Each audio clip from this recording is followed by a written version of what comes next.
અમદાવાદના વાસણા બેરેજમાંથી ફરી પાણી છોડાયું। વાસણા બેરેજમાંથી છોડવામાં આવી રહ્યું છે 20,645 ક્યુસેક પાણી। વાસણા બેરેજના 14 દરવાજા 5 ફૂટ ખોલાયા। ધરોઈ ડેમમાંથી છોડાઈ રહ્યું છે 26,430 ક્યુસેક પાણી। સંત સરોવરમાંથી છોડાઈ રહ્યું છે 21,470 ક્યુસેક પાણી। નર્મદા મેઇન કેનાલમાંથી 6,977 ક્યુસેક પાણીનો નિકાલ। તો ધરોઈ ડેમમાંથી છોડાઈ રહ્યું છે 26,430 ક્યુસેક પાણી।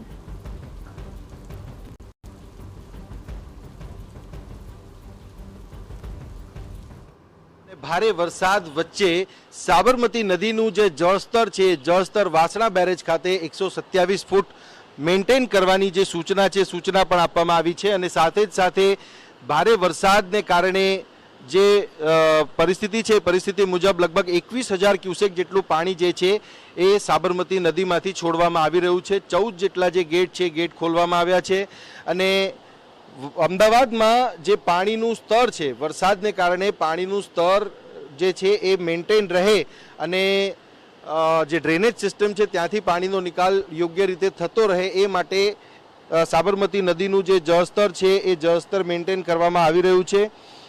ઉત્તર ગુજરાત, મધ્ય ગુજરાત, દક્ષિણ ગુજરાત, સૌરાષ્ટ્ર સહિતના જે અમુક જિલ્લાઓ છે જ્યાં રેડ એલર્ટની જાહેરાત જે કરવામાં આવેલી છે આગાહી જે કરવામાં આવેલી છે એ મુજબ પાણીનું સ્તર જે અલગ અલગ ડેમમાં છે ત્યાંથી પાણી પણ છોડવામાં આવી રહ્યું છે અને આ પરિસ્થિતિ આવનારા કેટલાક દિવસો સુધી રહેવાની છે।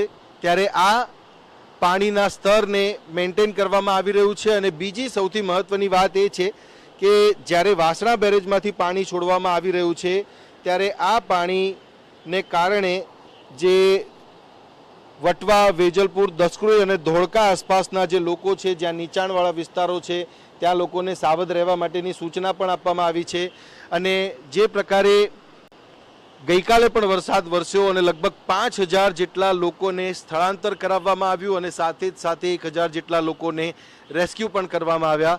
આ સમગ્ર પરિસ્થિતિ ઉપર રાજ્ય સરકારની પણ નજર છે અને સતત જે વરસાદની સ્થિતિ છે એના ઉપર મોનિટરિંગ કરવામાં આવી રહ્યું છે અને તમામ જિલ્લાઓમાં જરૂરી સૂચનાઓ પણ આપવામાં આવી રહી છે। કેમેરામેન ઇમરાન શેખ સાથે સચિન પાટીલ, TV9।